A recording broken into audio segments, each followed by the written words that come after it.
నమస్తే ఫ్రెండ్స్, తీన్మార్ మల్లన్న మీద దాడి చేయడానికి గల కారణాలు ఏంటి అనేది నేను మీకు ఈ వీడియోలో క్లియర్ గా చెప్తా. తీన్మార్ మల్లన్న గారు ఇంకా అలాగే కవిత గారు ఇద్దరైతే ఎమ్మెల్సీలు అయితే రీసెంట్ గా తెలంగాణ ప్రభుత్వం అనేది 42% రిజర్వేషన్ అనేది బీసీలకు అమలు చేసింది. అమలు చేసిన సందర్భంగా కవిత గారు అయితే సెలబ్రేషన్ చేసుకున్నారు వాళ్ళ తెలంగాణ జాగృతి కార్యకర్తలతోని ఇంకా అలాగే వాళ్ళ నేతలతోని. ఒక్కసారి ఆ విజువల్స్ చూపిస్తా చూడండి.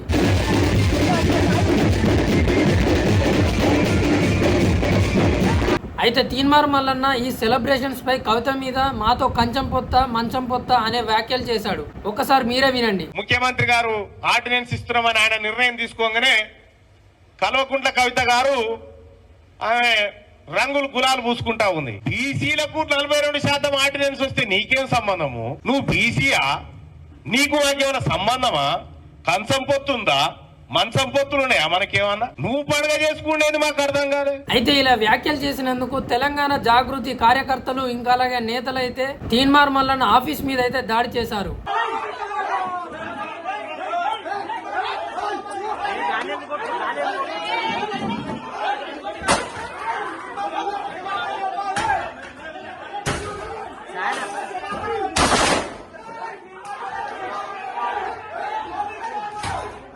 ఈ ఆఫీస్ వచ్చేసి ఉప్పల్ మేడిపల్లిలో ఉంది. ఆ దాడిలో ఫర్నిచర్ ఇంకా అలాగే గ్లాసెస్ లోపల ఉన్న కొన్ని వస్తువులు అయితే మొత్తం డ్యామేజ్ అయిపోయాయి. ఒక్కసారి ఆ విజువల్స్ చూడండి.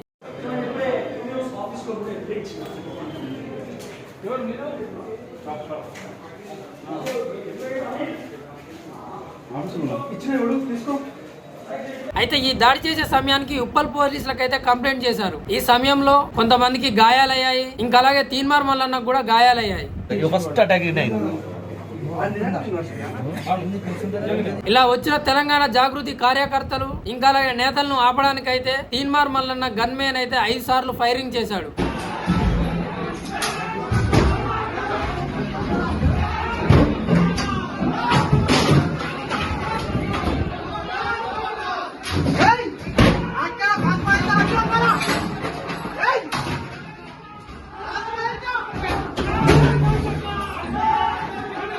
అంతలోపు ఉప్పల్ పోలీసులు అయితే అక్కడికి చేరుకున్నారు. వాళ్ళు చేరుకునే లోపు ఈ తెలంగాణ జాగృతి కార్యకర్తలు కొంతమంది అయితే అక్కడి నుంచి వెళ్లిపోయారు. మిగిలిన వాళ్ళనైతే పోలీసులు వాళ్ళను అదుపులోకి తీసుకున్నారు. తీన్మార్ మల్లన్న గారు చేసిన వ్యాఖ్యలకు ఇంకా అలాగే ఈ తెలంగాణ జాగృతి నేతలు కార్యకర్తలు చేసిన దాడికి ఇరు వర్గాల మీద అయితే కేసు ఫైల్ అయింది. ఒక్కసారి ఆ PDF ఇక్కడ పెడతా చూడండి.